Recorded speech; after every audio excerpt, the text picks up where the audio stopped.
pemirsa Bincang Relasi Keren Fajar.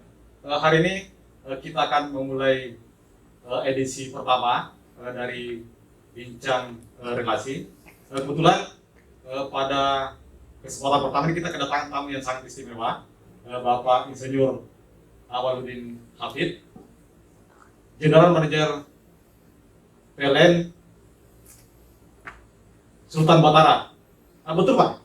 Sultan Batara. Jadi Sultan Batara itu digunakan di awal-awal terbentuknya Sulawesi Barat. Ya. Nah, namun karena melihat penamaan Sultan dan Batara itu kurang pas, makanya sekarang menggunakan yang resmi PLN Unit Induk Wilayah Sulawesi Selatan, Tenggara dan Barat, disingkat Sulserabat. Sulserabat. Ya, gitu Pak Bisa. Oh, jadi bukan karena mengikuti fenomena munculnya banyak sultan-sultan di Indonesia sekarang ini. Saya rasa tidak ya. Karena tidak pas saja Sultan Batara. Ya. Kira-kira tidak betul. Ya. Para pemirsa Bilas di seluruh dunia di mana saja berada, hari ini kita bincang tentang bagaimana program-program PLN untuk menerangi negeri, termasuk program yang berkaitan dengan mobile. Mungkin bisa dijelaskan sedikit tentang program yang berkaitan dengan itu, Pak? Baik, Pak Faisal, bahwa secara terus-menerus PLN selalu berupaya bagaimana kebutuhan listrik untuk masyarakat bisa terpenuhi. Nah, alhamdulillah bahwa kapasitas listrik yang ada di Sulawesi Selatan, Tenggara dan Barat ini itu sudah cukup berlebih. Ya, kita punya cadangan sekitar 800 MW. Nah, kemudian untuk lebih mendekatkan PLN ke masyarakat, nah sekarang sudah tersedia satu apps PLN New Mobile. Nah, kita berharap dengan adanya aplikasi ini, PLN ada di genggaman pelanggan, ada di genggaman masyarakat. Apa yang bisa dilakukan dengan aplikasi ini?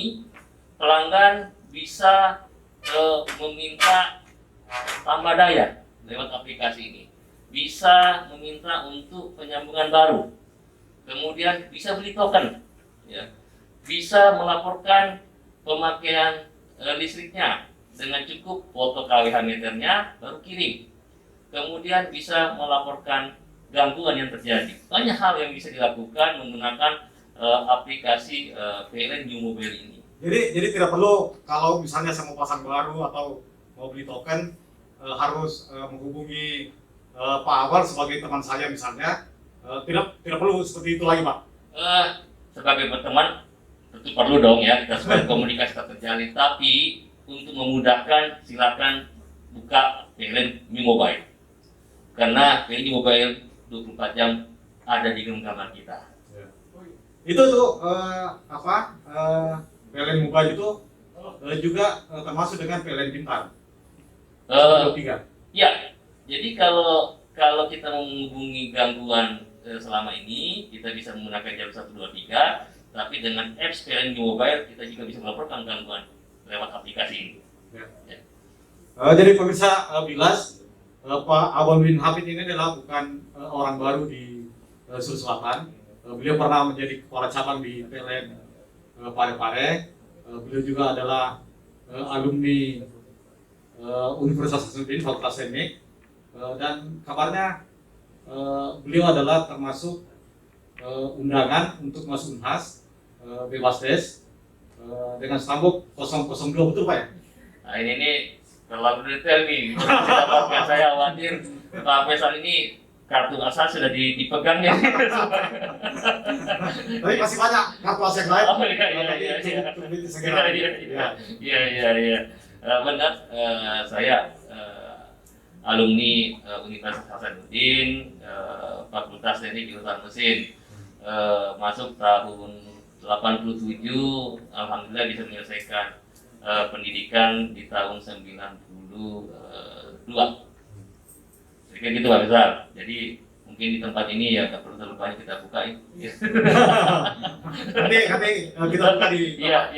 tempat lain. Tapi kembali tadi soal kelebihan pasokan listrik itu. Ya. Nah, ini kan menjadi kabar gembira bagi investor yang mau Ya. mau investasi di wilayah Sulsel Rabat. Ya. Jadi bagaimana kesiapan PLN dan kira-kira apa yang dilakukan untuk memudahkan investor untuk masuk ke daerah ini, Pak? Ya. Jadi ini sebenarnya hal yang sangat bagus sekali bagi pemerintah di Sulawesi Selatan maupun Sulawesi Tenggara dan Barat ini, bahwa kita punya kapasitas yang berlebih, ya, 800 megawatt. Ini tentu sangat-sangat akan sangat menarik bagi investor, karena tentunya yang pertama kali ditanyakan oleh investor, bagaimana kesediaan listriknya, pasti itu, bagaimana ketercukupan listriknya. Nah, kita sudah punya modal di Sulawesi Selatan ini. Tentunya ini harus kita jual kepada investor-investor luar. Itu dikira Pak Faisal bahwa kita sudah cukup modal besar nih untuk menarik investor ke Sulawesi Selatan.